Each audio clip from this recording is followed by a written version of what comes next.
What's up guys, Jabril here from Neo Vintage Gaming, and I got another collection video for you guys. Now, a quick summary of what I do in these videos is I basically give you guys a little bit of background on a very different console depending on the video. Today we're going over Game Boys, and then after I go over the Game Boy family, I go over my personal collection of games that I have, and then we spend some time, chill, relax. It's a pandemic, everybody's home, so just sit back, relax, get some coffee, put on some music, and we're gonna talk for like 20 minutes or so about some of our favorite consoles. So as I said, the Game Boy is something that's super near and dear to my life. Before I was ever a console gamer, I was super into handhelds. When my brothers were off playing, PlayStation and N64, Super Nintendo, I always was into dedicated handhelds. And so I was super excited to finally jump into this video, and since you guys have responded pretty positively to the previous console videos, I was pretty excited to jump into this one. So obviously I'll keep timestamps down below from the console section and the game section, so depending on what you're interested in, you could skip right to that section. So let's start with the Game Boy.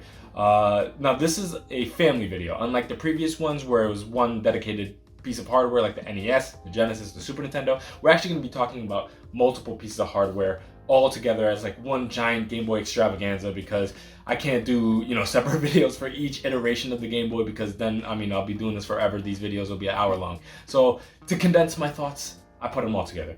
So let's get started on the original Nintendo Game Boy. Now here's a quick look at it for y'all who don't know. Awesome piece of hardware. I just absolutely love this, and when I was finally able to track one of these down, I was over the moon. For y'all who don't know, this was Nintendo's first foray into cartridge-based gaming on the go. This was released on 1989. Now I would like to, before you guys get on me, yes, cartridge-based gaming on the go. Obviously they had the Game & Watch series back in the day. So they had been doing handhelds before, but this was their first real jump into this market. And the interesting thing is, yes, this has like a black and white screen. The screen fidelity isn't that great. That was definitely a way to keep costs down and everything like that, because color displays were available at the time, contrary to popular belief. But Nintendo opted for something a little bit not outdated per se, but lower to get the cost down, and obviously that really paid off, because the Nintendo Game Boy was an incredible success and had some amazing titles on this console. So this came out in '89. Then fast forward to 1996, they released the Game Boy Pocket.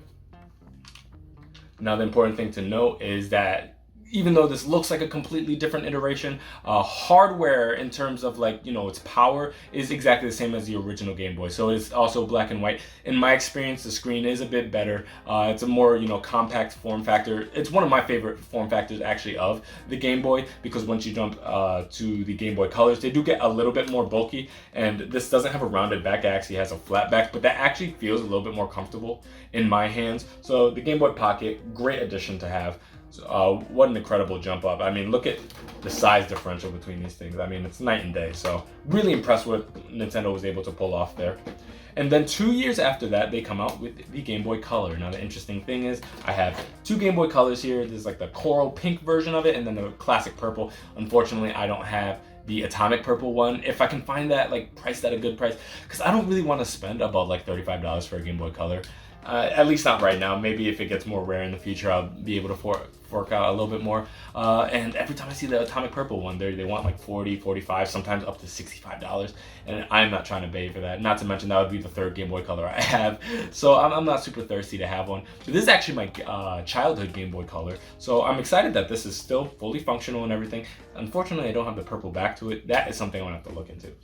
But yeah, an amazing iteration. And this was one of the major jumps I feel like the Game Boy ever made. And the important thing to note about the Game Boy Color here is that, obviously, as the name suggests, that was their jump into the color gaming.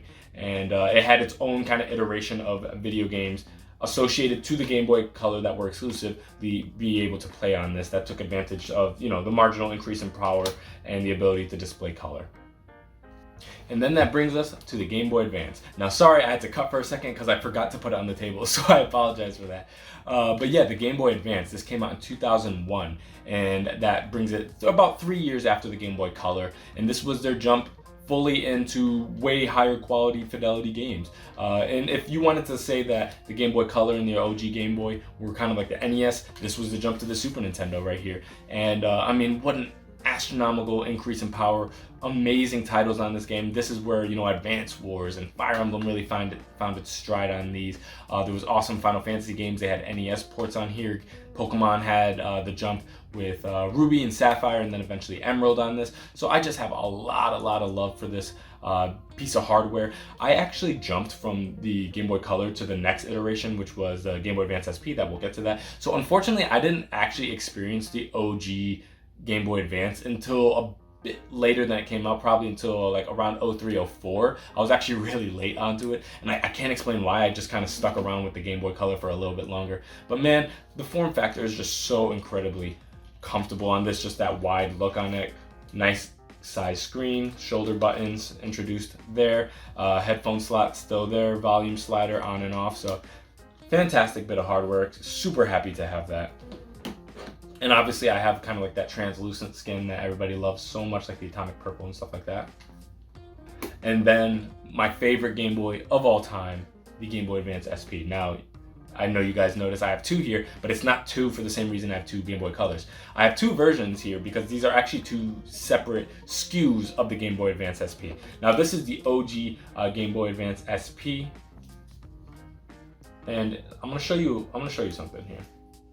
So that's kind of the basic look of this screen. All right. Now I want to show you something here.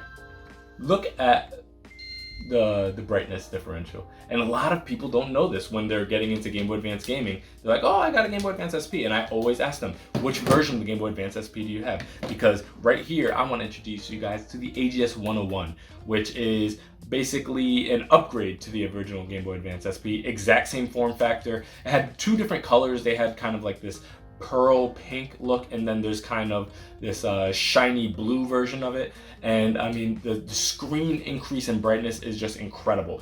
And for you guys who don't have necessarily a standard of comparison, what I'll say is that in terms of brightness, it's comparable to the DS Lite pretty much. And in my experience, it's pretty close to that.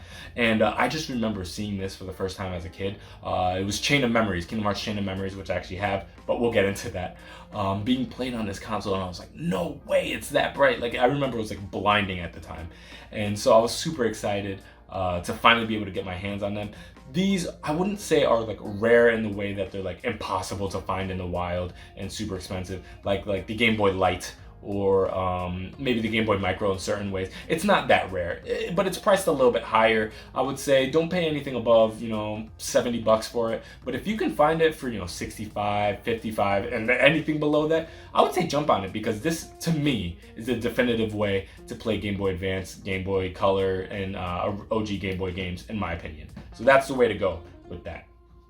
And so there's one iteration of the Game Boy I don't have, unfortunately, which is the Game Boy Micro. That came out in 2005, 2 years after the 2003 release of the Game Boy Advance SP.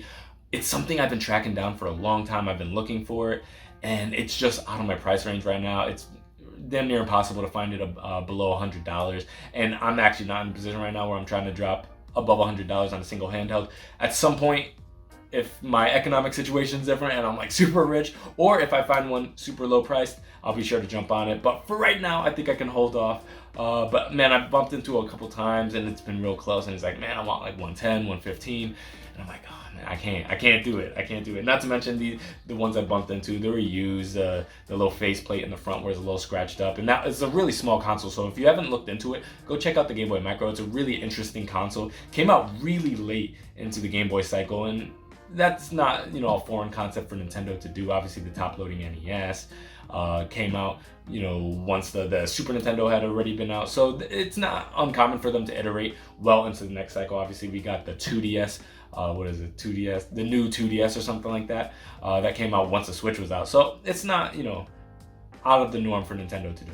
So now we're going to transition into the game portion, and this is just me kind of going over the various games I have for the console. So let's start with the first one, which is Kirby's Dream Land. Let me get, there you guys go.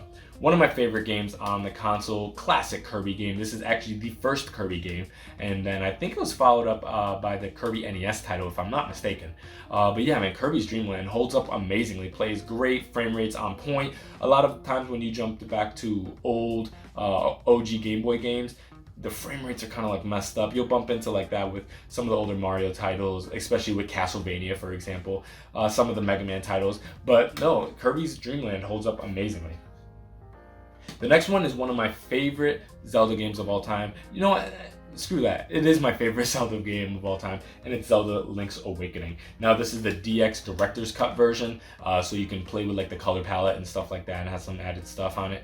Unfortunately, I got a little oil damage on the label there, so that's unfortunate.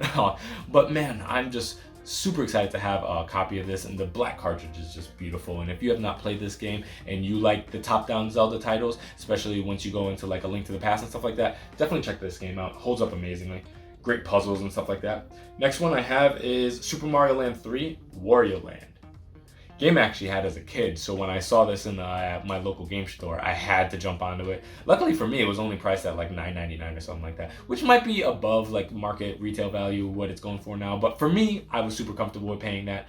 Love this game, holds up amazing, beautiful pixel art on it, and yeah, you can't go wrong with it. Wario Land.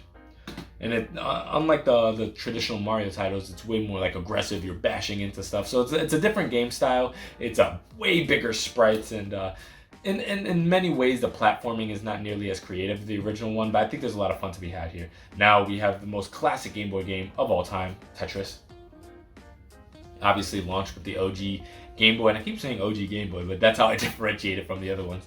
The original Tetris launched with it back in '89, and I mean, you cannot go wrong with this formula. I mean, people are still enjoying it to this day with Tetris 99 and Tetris Effect and Puyo Puyo Cross Tetris. So there's new iterations of this series still happening, and it's living large, and I just love this iteration as well. Now, when I want to play old Tetris, usually I go to the NES title, but that Game Boy one is just as good. Now we're going to jump into my Game Boy Color collection. Now, before I get too deep into my Game Boy Color collection, I got to give a little caveat on this one.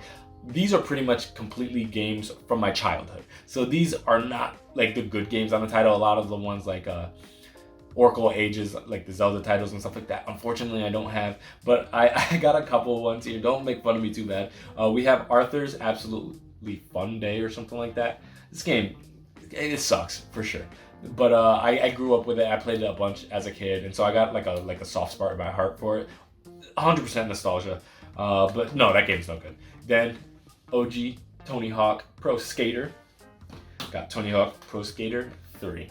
I don't have Tony Hawk Pro Skater 2. If it was priced like $199, I'd pick it up. But those games are okay. I think in terms of handheld skating games, they don't really get good into the Tony Hawk Pro Skater Game Boy Advance version. Those are really good. These, not so much. But hey, I'm excited to have them. Now, the next set of ones we have is the Pokemon games. Now, the interesting thing is I actually got really into collecting Pokemon not too long ago, maybe about 2 years ago, so that is kind of long ago, that I wanted to collect all the Game Boy games, or not the Game Boy games, but all the Pokemon games.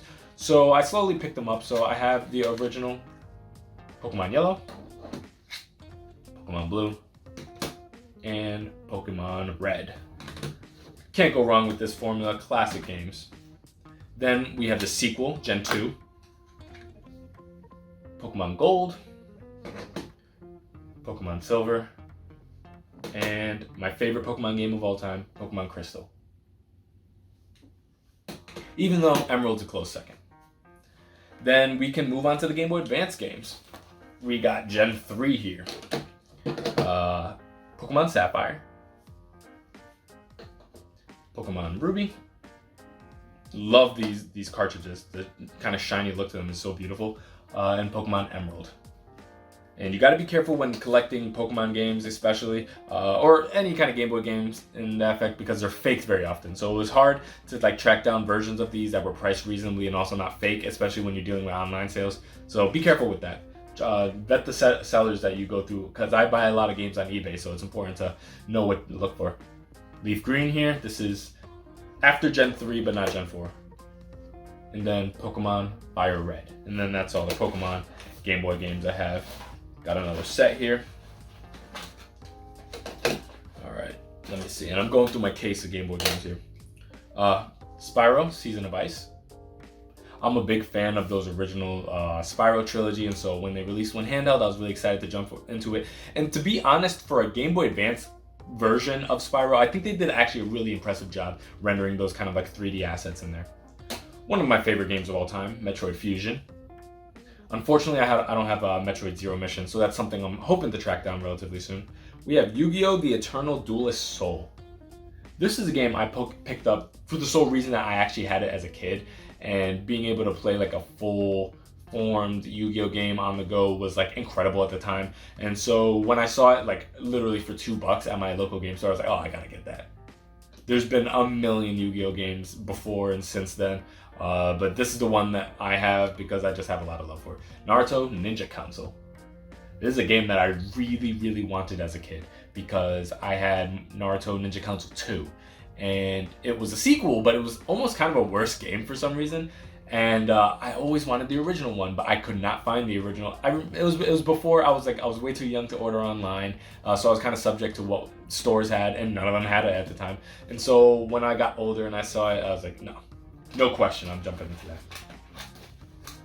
Got some interesting games here. We have the Castlevania Double Pack, and these are 2 games, I think Aria of Sorrow and Harmony of Dissonance, which are excellent Game Boy Advance Castlevania titles. If you're a fan of Symphony of the Night, give the Game Boy Advance and the DS versions of Castlevania titles on there. They're all incredible. So yeah, the Double Pack, and having them in one cartridge is amazing.